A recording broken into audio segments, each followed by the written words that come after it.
ഇരുമുടിക്കെട്ടും പേറി പടിപതിനെട്ടും കേറി ഇവർ വരുന്നയ്യ നിന്റെ ശരണമന്ത്രവുമാ.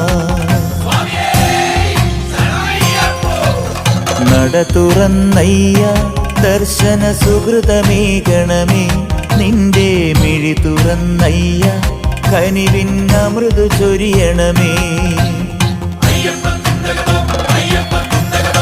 ഇരുമുടിക്കെട്ടും പേറി പടിപതിനെട്ടും കേറി ഇവർ വരുന്നയ്യ നിന്റെ ശരണമന്ത്രവുമാ.